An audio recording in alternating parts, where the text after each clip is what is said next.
I'm Adam Watson. I'm Trinity Watson. This is the Darkslinger Mafia 31 Days of Halloween.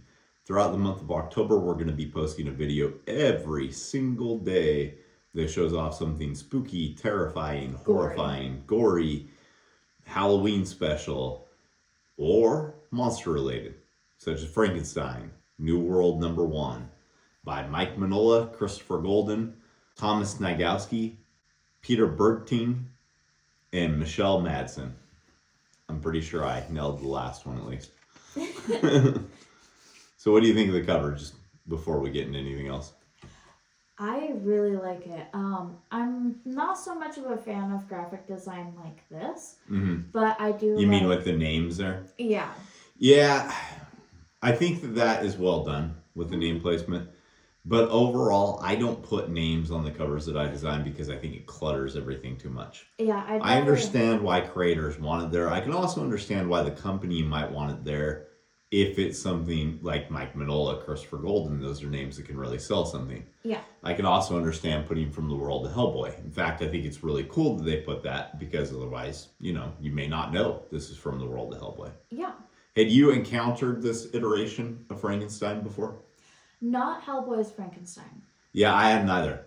I knew it existed because I have a box that has a bunch of these, as well as some trade paperbacks of it. Yeah. But I have not actually read any of it yet. My first impression of it, I'm looking at it, I'm like, where's Frankenstein at on this? Yeah. Yeah, it definitely doesn't give off the vibe of Frankenstein at all. But then in this black and white, you see that his head's stitched together. Mm-hmm. And so you can get the idea that the guy who is on the cover might in fact be Frankenstein because the silhouette looks close enough too. Yeah, he has the big bolts in his neck and everything. Yeah, so the main girl, how do you think you pronounce her name? Ligia? Ligia? Okay, good enough. So, starts off beautiful landscapes. Everything so well drawn. Comic is so well drawn, so pretty. But the kids are doing kind of normal kid stuff. Mm-hmm. Looks like they're collecting rocks at the river, playing some sort of game. Yeah. These are probably the most realist kids I've ever read in They comics. are very realistic and very well drawn. Yeah. So one of the problems a lot of artists have drawing kids is the consistency. Mm-hmm. Somebody will go from looking like a 2-year-old to a 20-year-old, or in John Byrne's case, as the internet already knows, just a weird little deformed human. Yeah. Like full-grown human, I mean. And these consistently look like children throughout the entirety of it, and it looks like the same kid through the entirety of it for the main one. Yeah. So she gets violent because apparently there's some sort of monk who hung the sun in the sky for him in the down under that the other kid thinks is dead and is just sitting there dead. Mm-hmm. She knows that he's not. We don't know who the monk is yet. Yeah. But the monks who keep him, I guess you'd say. Yeah, protect him or something. Yeah, the monks who protect him are not thrilled that she committed violence against one of her other villagers, I guess you'd say. Something.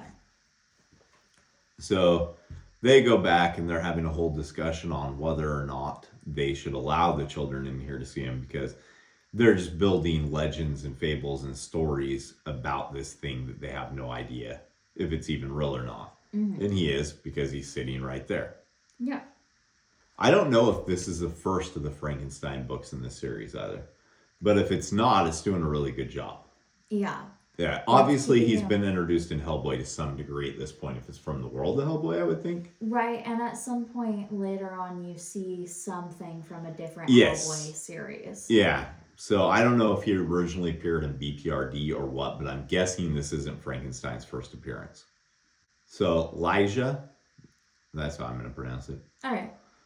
She sneaks into the temple because she's been having dreams that she needs to tell Frankenstein about. Yeah. Does this ad work on you? It does. I love the idea of Muppets doing survival horror. Is this actually horror? I'm pretty sure it's supposed to be some kind of horror. Oh, well, good news, because I own copies of this already. Amazing. So we could probably take a look at that for Halloween too. And it works on me as well.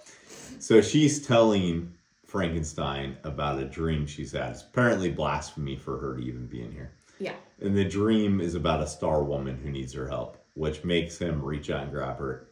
The little lightning bolt when he touches another human, that's so effective to let you know that this is in fact Frankenstein. Yeah.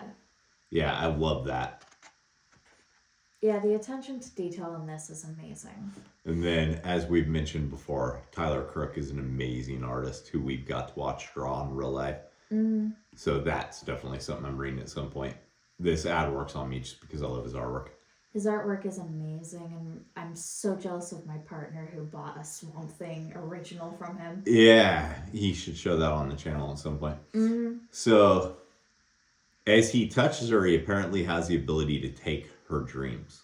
Yeah. It's really interesting. This is done so coolly, all of this. Her being encased in amber, I guess you'd say. Yeah, and them actually being able to show that she's in that right crystal state. The demon or whatever in the sky. Yeah, that looks so great. Yeah. I like the way that this looks like this. Mike Minola do any of the layouts or anything?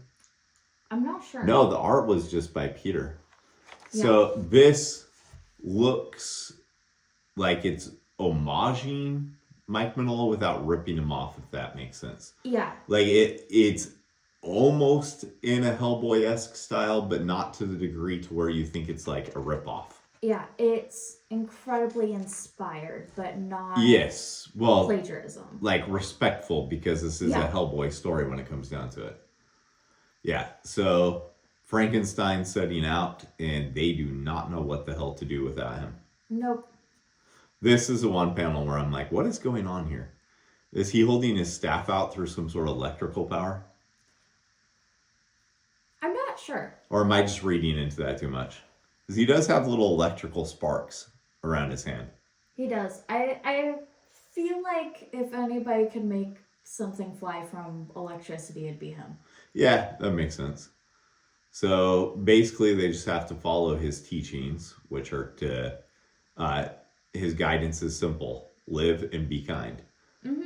But they don't know how to do that if he's not there or something, which makes sense. Yeah, humans are kind of dumb about that. Yeah, it seems like they have a problem following the be kind part, but yeah. So Elijah wants to go with him, which he doesn't want because he doesn't want to endanger a child. That makes sense. And he leaves them. She's being held back. The house is so good. Like everything about this world. It's so well drawn. Yeah.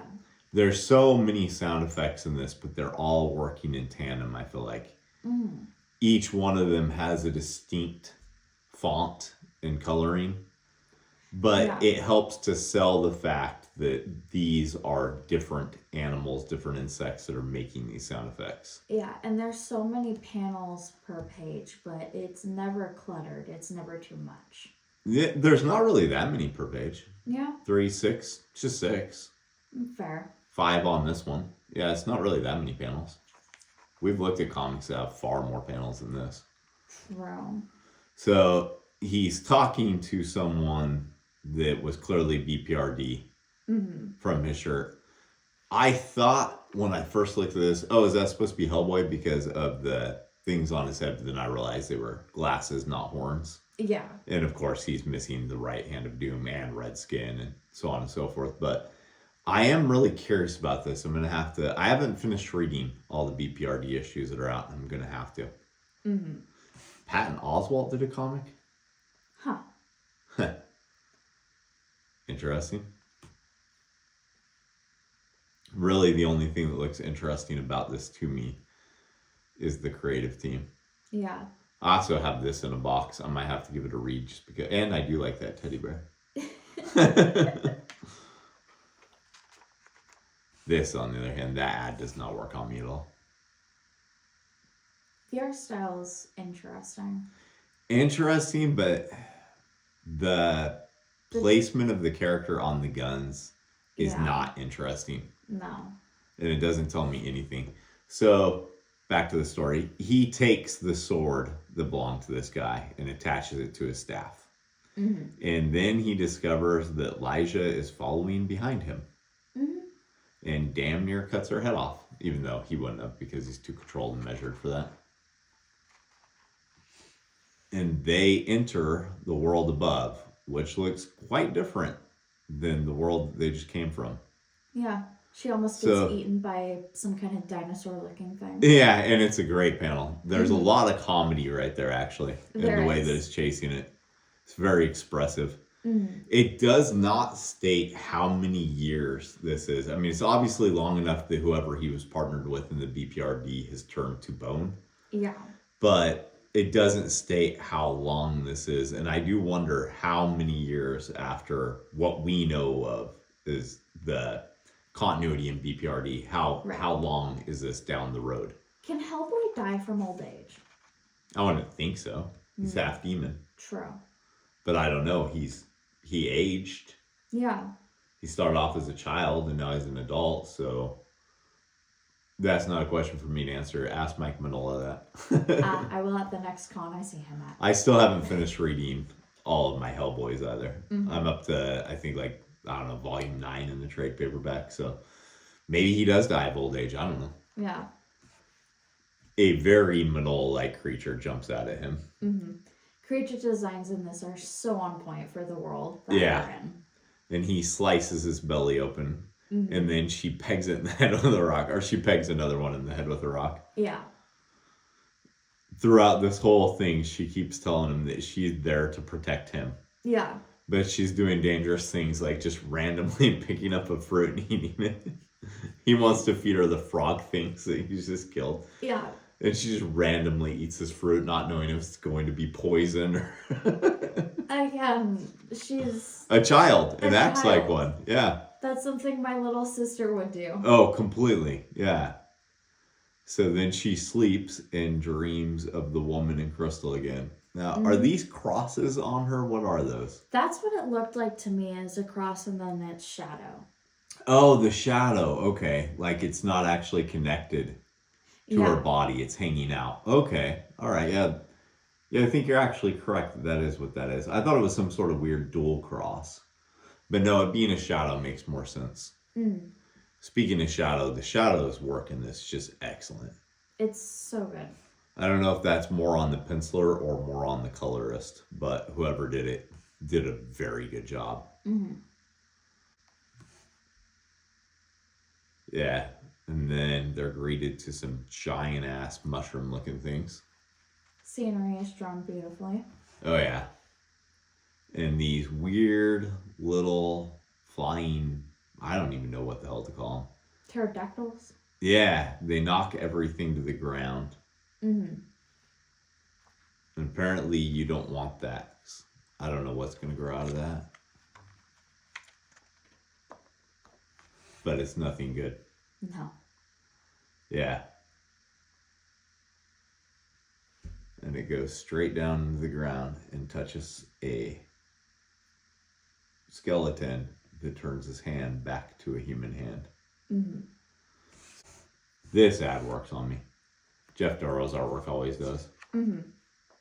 I really love this image. I think I do too. I have no idea what this is. I've never heard of it, but it's a horror anthology that takes place in a haunted comic book shop. I'd read that. When we're at Frankenstein Comic Swap in a couple of weeks, I'm going to be looking for this. Mm-hmm. I have no idea what the hell this is, but I definitely want to read it. Yeah. It doesn't actually state if it's a single issue or a graphic novel or something, though. Interesting. But yeah, the skulls being made into hearts like that, I love that so much. With all of the trees and everything growing on top of it. Yeah. Yeah. Then Farrell's artwork looks good on this one. I do wish that it actually said a little bit more about what mind management is actually about, though. Yeah. I have random ass issues of it, but I don't have the first issue yet, so I didn't want to start reading it. Okay. It'd be nice if the ads actually spoke to what the issues are more than just showing artwork at times. Yeah. So, Frankenstein, New World #1. What'd you think? I think it was an excellent introduction into this part of the series, and that as a number one issue, it did its job very well. Yeah, it did. It told the story very efficiently. I didn't feel like I had to go into it knowing other things, which is saying a lot because it's from a world that's a pretty massive world at this point. Yeah. And they chose the artist very well for this story. Yeah, works very well. You got anything else? Nope. All right, let's go make some comics. Looking for something to read this Halloween season? Darkslinger Comics has you covered. Check out Ghost Assassin, a supernatural crime comic. Issue number 1 is currently available in a color edition as well as a limited edition black and white raw copy that features Joel Kotajar's pencils and the lettering only. There's also a raw edition available for issue number 2. We're currently completing the inks and coloring stages on issue number 2. Can't wait to read it? You can pick up the A story in the cards as a mini comic. Issue number 3 is also available in the raw edition. Vampires more your thing? Check out Chronicles of Von Helsing. This story features the world's oldest blood feud, the Von Helsings versus vampire kind. Issue number 1, 2, 3, 4, 5 are all available, as well as the Sally mini comic and the newest addition to the Chronicles Von Helsing lineup, Blood Will Out by Tony Morgan. This is the last time Chronicles Von Helsing issues number 1 through 5 in the Sally special will be offered in this format. We're almost sold out of the remaining copies. The next time it sees print is going to be as a colored edition hardcover. Vampires and supernatural crime not your thing? Check out Who Will Save the World. All of these issues are available online on darkslinger.com, on our eBay store. You can order digital editions through our Patreon. Most of the comics mainstream spinner racks have these titles in stock as well. Are you a retailer and you're interested in stocking Darkslinger products? Get a hold of Comics Mainstream. Comics Mainstream is the exclusive distributor for Darkslinger Comics.